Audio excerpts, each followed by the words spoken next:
last video we covered section 1.7, part 2. So we started from where we left off last time, and we were able to do the composition of these two functions, f of g, and we ended with that function. So what that means is that the sale price of the computer will be 85% of the regular price, followed by a $300 reduction. So that's why we have a minus 300. So let's go to the next slide. And here we have the same function, but what I want to do first is I want to explain to you guys what's happening with the values. And maybe that will answer your question better, Karina. So we have here the two tables. We have the table for F, and we have a table for G. Now, we have the table for G first for a reason, and you guys will see why in a minute. So what happens here is that we're going to answer the question without using the equation first, and then we will use the equation, and you guys will see how we get the same. So if we have f of g, and we're starting with the regular price of the computer at $1,400. So we already know that the function that is written second, that is the one that goes inside. So instead of just saying f of g of x, now we're performing f of g of 1,400. Okay, and so we're going to look at the table, and if the regular price is 1,400, the price will be $1,190, right? $1,190. So if the input is 1,400, the output for function g will be 1,190.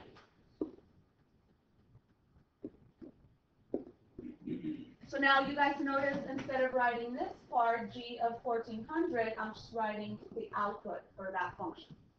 Now we have the table for f here, and now we're going to look at if the input is 1,190, then the output after that $300 deduction will be $890.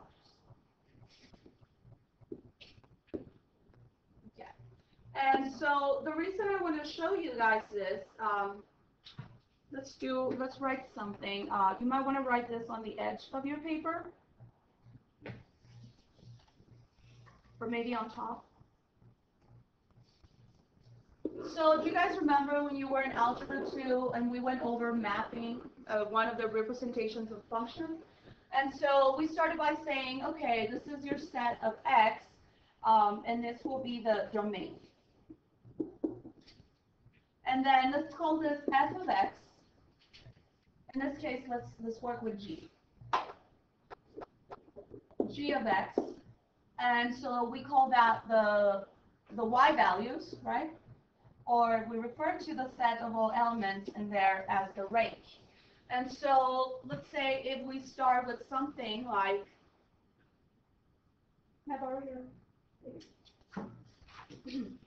let's say we start with something like 1,200, 1,300, and 1,400. So the elements that were here in the domain, and then we come here, and after getting that the 15% discount, remember we talked about that, so you're paying 85% of the regular price, so we get those numbers.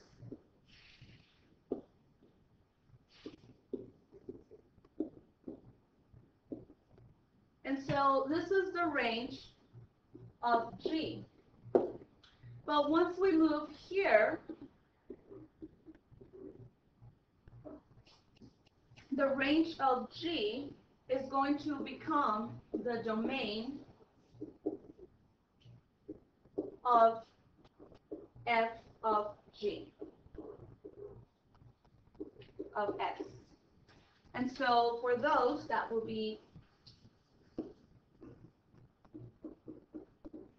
That will be 720, 805, and 890. Okay, so this becomes very important when we try to find the domain of a function composition. Okay, and that's what we're going to do in a minute.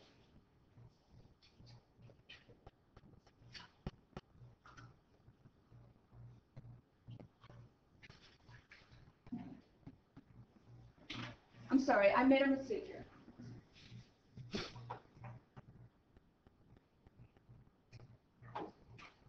The same set becomes, this will be the domain of f of g of x. And what I should have here is the range. So whatever is the range of g becomes the domain of f of g. So please correct that on your notes. In the final output, we can consider that the range of f of g. All right, so we're going to now use the equation that we found on the previous slide. And so that's what we got after performing a function composition. And what I'm going to do here is find f of g of 1400, and so that is 0.85. Instead of x, I'm substituting now with 1400 and minus 300. So in this case, we will have 1190 minus 300, which is equal to 890. And so that price is the same price that we got here, right? So that's what it means to do a function composition. So now we're going to write a couple of things here. And remember, we do not call it fog, it's f of g. And these two notation styles, they have the exact same meaning.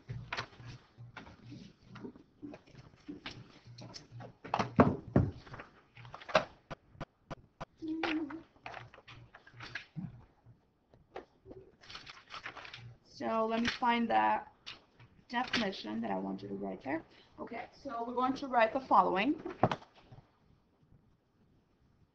The domain of the composite function is the set of all x such that x is in the domain of g. The second function, or the one, when I mean the second one, that's what I mean, or the one inside. And also, the second condition is that g of x is in the domain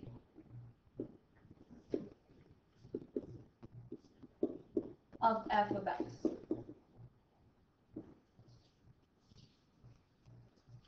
Let's just say in the domain of x.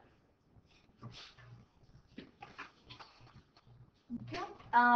So we can look at the picture here. I know you guys have seen things like that maybe in elementary school. The little function machine. No? Or maybe you don't remember, but yes, you did in elementary school. So you have here the first function, which is the one on the inside, function g. That is the same thing that I had here.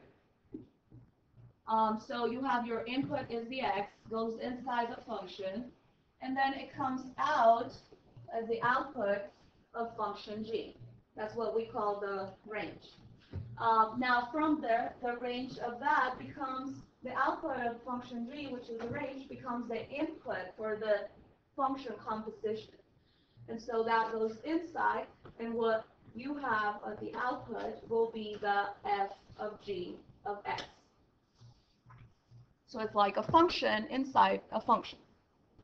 And because we do that, the domain of 1, the range of 1 becomes the domain of the composition. Okay, so we're going to go to the next slide. Any question before I move on? We're going to do more examples. Okay. So let's go to the next slide.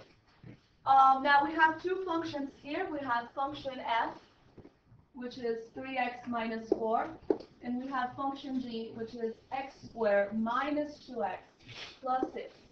And we have here, we're asked to find f of g of x. So remember, the second function is the one that goes inside. So this will be f of g of x. So now what I need to do is I'm going to substitute g of x with function g, with the expression that we're using for function g. So Rebecca, read function g for me.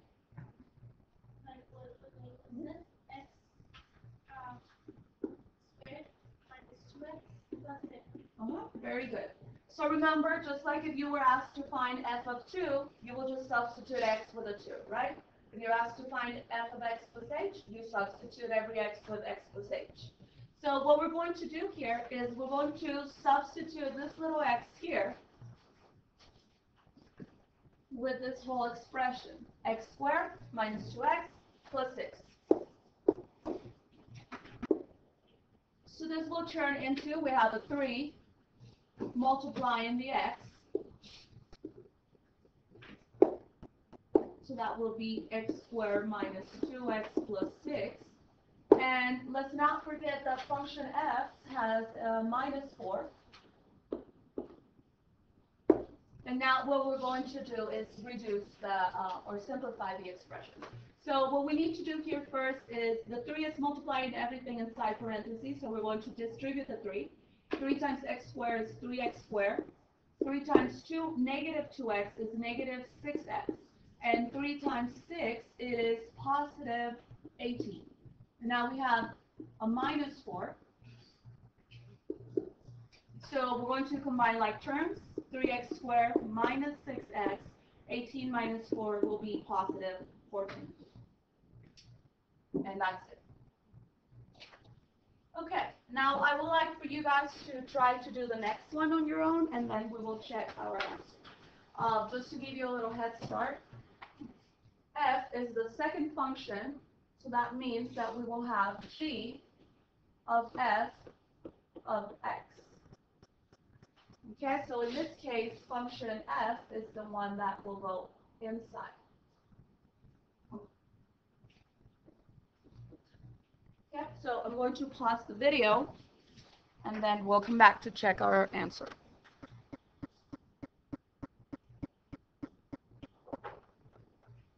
Okay, so we're going to check our answer, and what I did here is I substituted every x that is in function g with the expression of function f, 3x minus 4.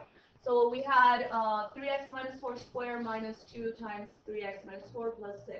Now what I'm going to do here, I'm going to expand this binomial, and I'm going to use the shortcut because you guys are dual credit students, dual credit pre-cal students, so you should know this already. But if you get lost, I can still tell you how I got it. So this will be 3x squared, so that will be 9x squared. Then the term in the middle is the product of 3x times negative 4. That will be negative 12x, right? And then we double it. So that will be minus 24x. If you're not sure why we double it, you could write the expansion of it. And you will see that you will end up with 2 of those negative 12x. And then you combine like terms, and that's how you obtain that. The next step will be to square negative 4. So negative 4 times negative 4 is positive 16. Now what I'm going to do next is multiply or distribute this negative 2. So negative 2 times 3x is negative 6x. Negative 2 times negative 4 is positive 8. And then let's not forget about this constant here, plus 6. Need to make more room. So combine like terms, we have here 9x squared. And the x terms, we have negative x minus 6x, that will be negative 30x. And then the constant terms, we have 16 plus 8, that's 24, plus 6, that is 30. And so that will be the answer for our function composition g of f of x. Now we're going to find g of f of 1. So now what we're doing is we're going to consider one specific x value. And we're going to do it two different ways. One way, we're going to use the equation given to us, the one that we just found, actually. It wasn't given to us. So we're going to substitute every x that you see here with the number 1. So this will be 9 times 1 squared minus 30 times 1 plus 30. This is 9. 1 squared is 1, so 9 times 1 is 9. Minus 30 times 1 is just 30. And then we have plus 30. 30 and negative 30 are opposites, so they make up a 0, or you might say they cancel. And so the answer is 9. So that is one way to do that. Now I'm going to show you guys a different way.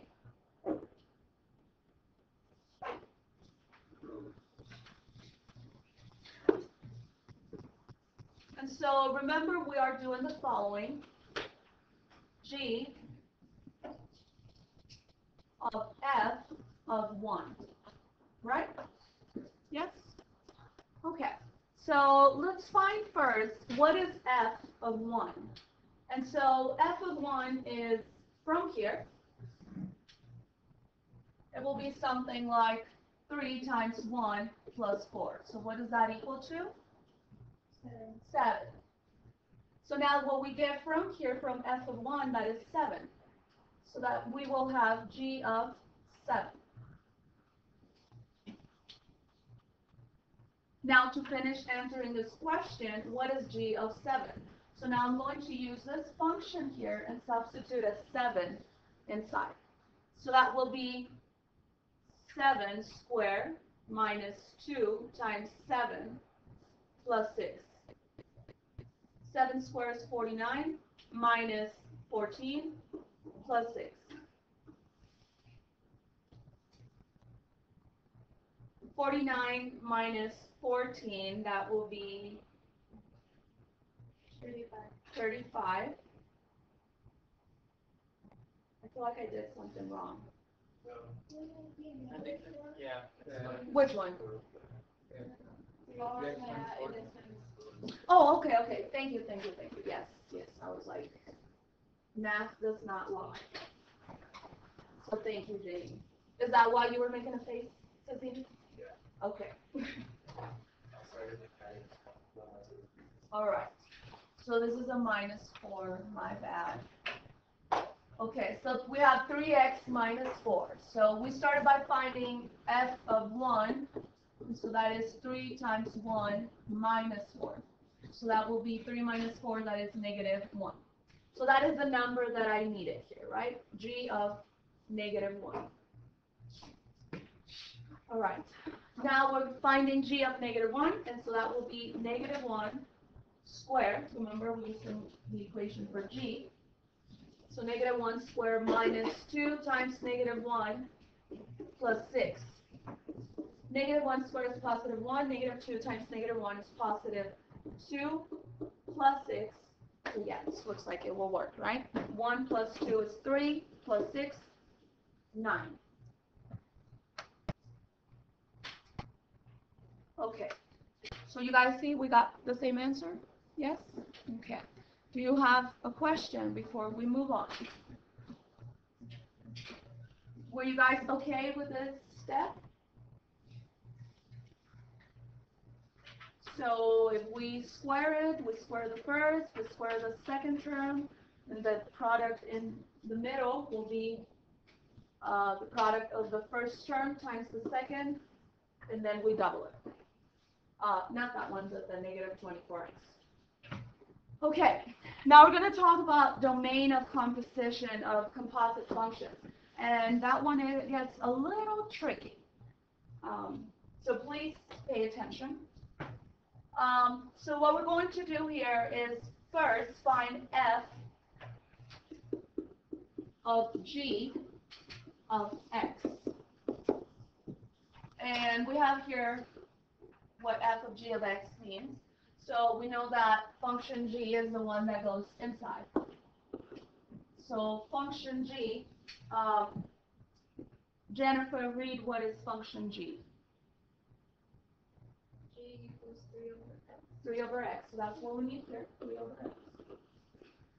And now we can see that there is only one x here for f, so that is what we're going to substitute x with 3 over x. Okay, so we will have 2 over, instead of x, we will have 3 over x minus 1.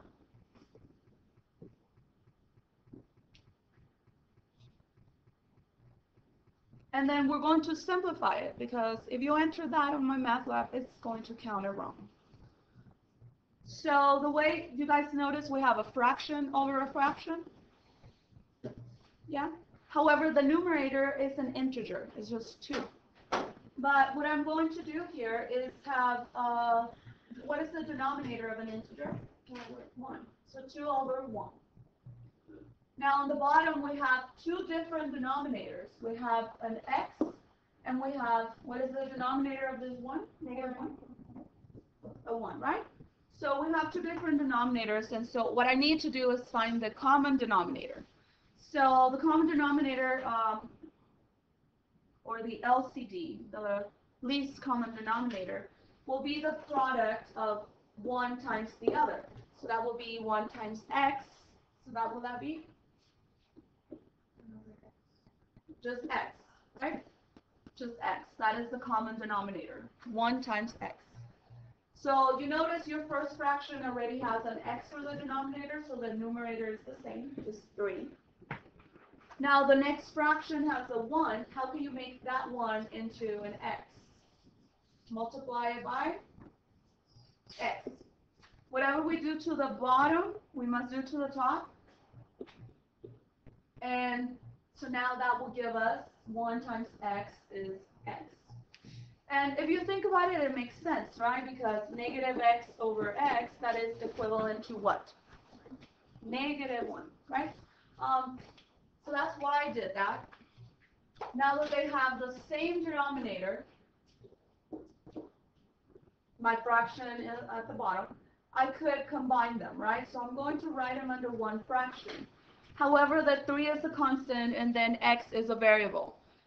So they are not like terms. So there's nothing we could do to combine them. We could simply write them one next to the other with the negative sign in between. So 3 minus x. Now, the reason I did that, put them under one fraction, is because here, I like to call this the sandwich rule. You multiply the terms on the outside. So if we do that, what is 2 times x? 2x. And then we multiply the terms on the inside. So what is 1 times 3 minus x? Just 3 minus x, right? And that will be the answer for that. Now, if you don't like to use that sandwich rule, let me tell you what's actually happening. You're dividing a function over a function. I mean, a function over a function. A fraction over a fraction. So a different way to represent that will be 2 over 1 divided by 3 minus x over x. And so we know when you divide fractions, you multiply the first fraction by the reciprocal of the second function.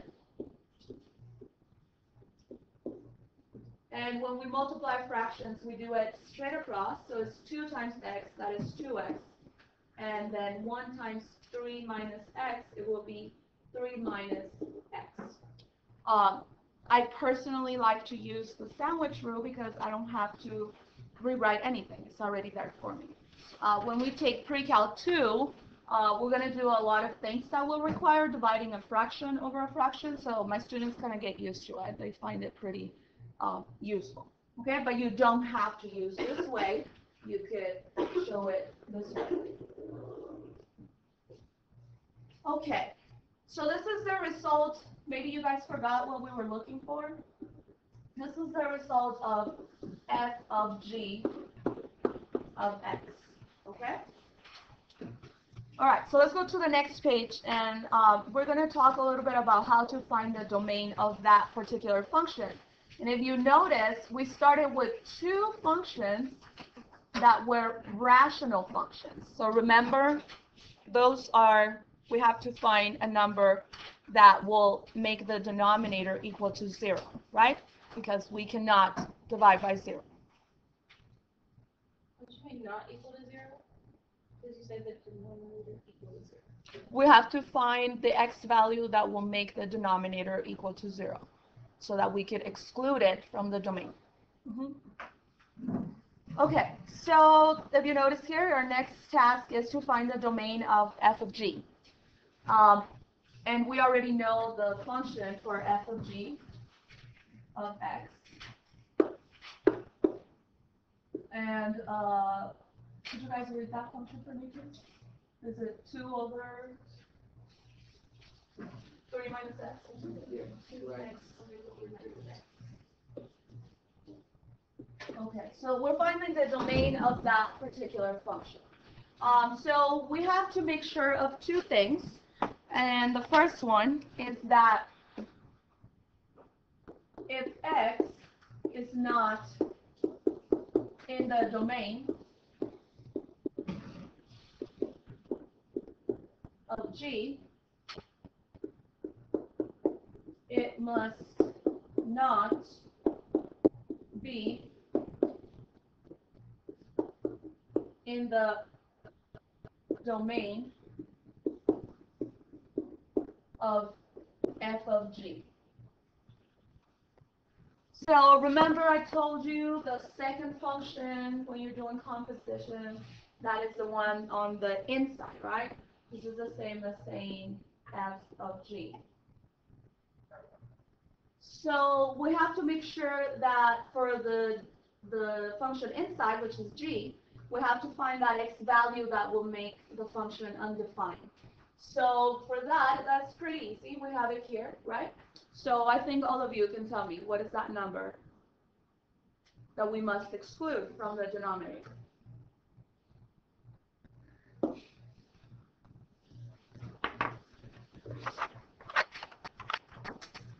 So what is that number?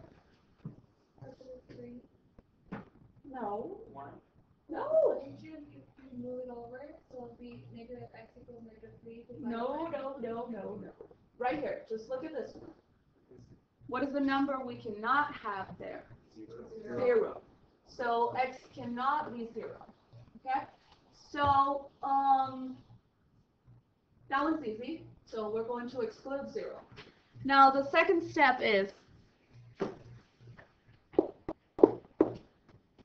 we must, well, any x for which g of x is not in the domain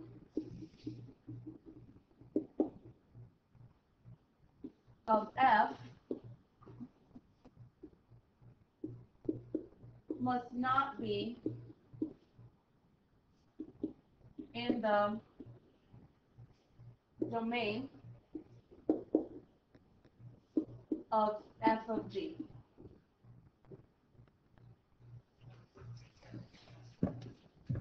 Okay, and remember we were talking about f of g of x, and we went over how those two expressions are equivalent, right? The one that I just wrote down here, and the one that is already on your paper. Okay, so please pay attention. This is a little tricky to understand. And so what we're going to do is we're going to write function f. Function f was something like 2 over x minus 1, right? And so we knew that we were going to have to substitute this x with function g, correct? Function g. So what I'm going to do is, instead of taking the expression of function g, I'm just going to substitute this x with g of x. You'll see what I mean in a minute. So this will be 2 over, instead of x, I'm going to write g of x. And if you're saying this doesn't make any sense, just wait. So g of x minus 1.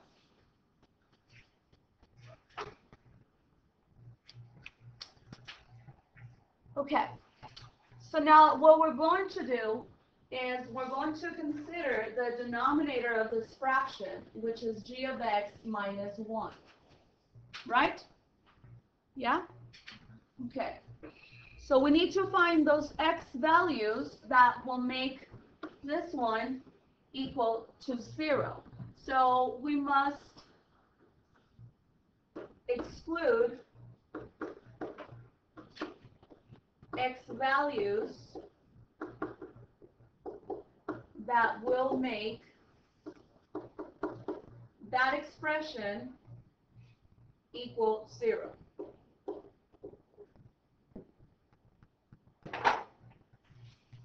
Okay, so the way we're going to do that is just the same way we find the domain of any rational function. And that will be g of x minus 1 cannot equal 0, right? So then to solve for g of x, we could do that, add 1 to both sides, or move the negative 1 across. The inverse operation will become positive 1. So g of x cannot equal positive 1. And so we look at function g.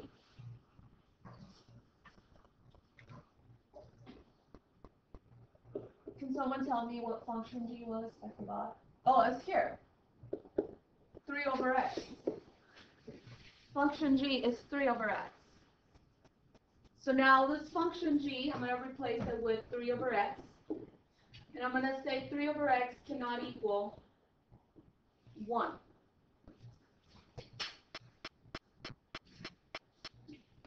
And how can I solve for x here?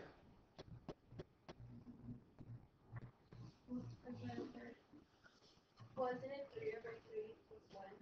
So then x times 3. Well, if we multiply by a third, that will eliminate the 3, but not the x. Yeah. Uh-huh. You just keep the x to the other side.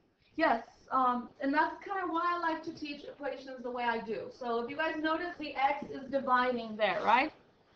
So if we just move it across, it's going to do the inverse operation.